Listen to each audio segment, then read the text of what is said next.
समग्र देश पई लज्जित एवं राज्य आम राज्य ओडिशा पई मध्य लज्जाकर घटना गंजाम जिलार धराकोट थाना सिंगीपुर ग्राम रे दुई जन एसी वर्गर लोकंकु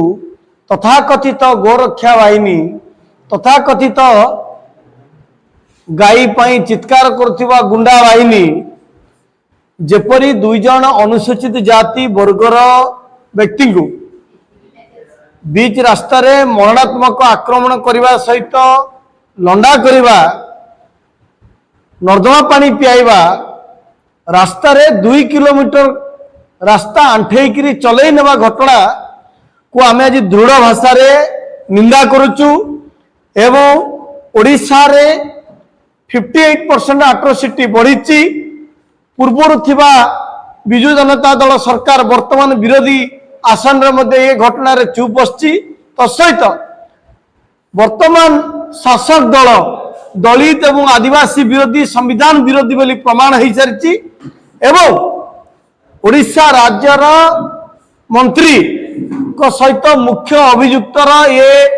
धराकोट थाना अंचल सिंगीपुर गाँव रे जो घटना घटी जो तथाकथित गोरक्षा बाहिनी गुंडा माने घटना घटे 30,000 टंका जो दाबी करिसंती से मुख्य अभियुक्तंकर संपृक्ति किपरि ए राज्यर वर्तमान मंत्री सहित अच्छी ता मध्य भाइराल होउछि। एभली अमानवीय घटना विरुद्ध रे आसंता 3 तारिख दिन विशाल जन आंदोलन करा राम मंदिर छकरू बाहरी विधानसभा को घेराव करा एवं आमर निर्दिष्ट डिमांड तुरंत ए मामला रे 30 दिन भितर चार्जसीट हो तांको परिवार को जो 2 जन युवक क्षतिग्रस्त होती एसी वर्गर तांको क्षतिपूरण 10 लाख लेखा मिलू एवं गोरक्षा बाहिनी जो गुंडा माने जो बेआईन कार्य कर विरुद्ध रे देशद्रोह मामला मध्य रुजु करने दावी करुचु एवं तसहित राज्य सरकार स्वतंत्र आईन आणंतु जे एभली बेआईन काम जे करिवो तांको विरुद्ध रे कठोर कार्यानुष्ठान निया जिवो दरकार पले संपत्ति बाजप्त करा पुलिस वर्तमान सुधा से घटना रे 12 जन को गिरफ्त करछि सत किंतु ये गिरफ्तारी होई गले जे एटा कमी जिवो ताहा नुहे आकु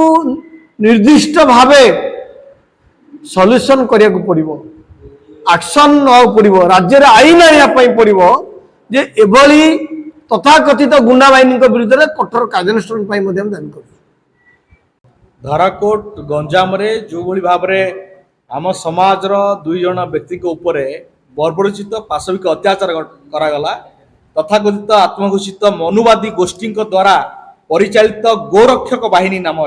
से अकथनीय अवर्णनीय पाशविक बर्बरचित आक्रमण कले गाई रक्षा ना जिते से झील गाई किणिकी नौ घर को से अटकैले 30,000 टंका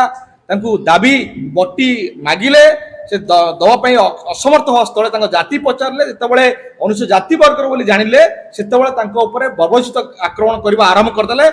बाडेले निस्तुक माड़ मारे आखि नष्ट करदे जदि सठिक भाव में ट्रिटमेंट न कर आखिर दृष्टि शक्ति से हर पारती नर्दमा पानी पियाइले घास खुआइले सबुठू घृण्य काम कले अंठे अंठे 2 किलोमीटर चलेले जेभली घटना सारा विश्व रे मानव समाज प्रति की घृण्य काम एवं लज्जाजनक विषय आमे प्रश्न सृष्टि करने चाहूँ जदि सरकार प्रकृति में गाई मान सुरक्षा करने चाहते ताहले सरकार तार दायित्व नियंतु एमानकु ए गुंडा बाहिनी को एभली भाव में आक्रमण करने बर्बरचित आक्रमण करने कि एभली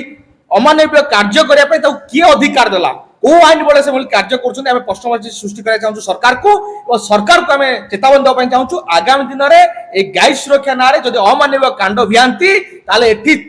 तीव्रतर आंदोलन तेजान हम एवं सरकार बीजेपी डबल इंजिन सरकार जो अश्लील मुखा रही SC/ST विरोधी मुखा रही संख्यालघु विरोधी मुखा रही खोली दिया आगामी दिन में गाई रक्षा ना गोटे स्वतंत्र आईन अणा जाऊ जो माने कि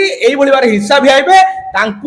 विरुद्ध दृढ़ कार्यानुष्ठान निया जाऊ तड़ीपार घोषणा करा विरुद्ध देशद्रोही मामला रुजु करा जाऊ एवं संपत्ति बाजाप्त कर दिया जाऊ गत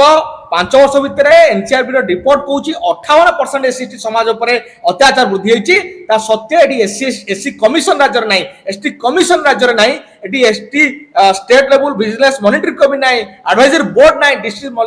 विजिलेंस मॉनिटरिंग कमिटी फंक्शन करू ना ये स्पेशल ऑफिसर नियुक्त होउछन पछे से स्पेशल रिलीफ व्यवस्था करूना पीड़ित पीड़िता मानकू एटी एसएसटी पैक को संपूर्ण दुर्बल कर देछंती 41 आरपीएस रे छाडी दोछन ताकू 35 बीएनएस रे छाडी दोछंती रिलीज कर दोछंती अपराधी मानकू जो पई कि राज्य रे एसएसटी मानक ऊपर बर्बरचित आक्रमण बढ़िबार लागिछि आमे सरकार को चेतावनी देबा चाहूछु आमे राज्यर 40 भाग यदि आम 40 भाग लोकंकर सुरक्षा सामाजिक सुरक्षा यदि व्यवस्था न करती सरकार आगामी दिन में सरकार मुखा खोल दिया ये सरकार को गादी उखाड़ी फोपाड़ी काम करा आमे करने चाहूँ धराकोट गंजाम जो घटना घटिला से घटना विरुद्ध में आगामी 3 तारिख में राज्य विधानसभा घेराव हम राम मंदिर छकरू विशाल रैली आकि विधानसभा घेराव करा ये सरकार जवाब मगा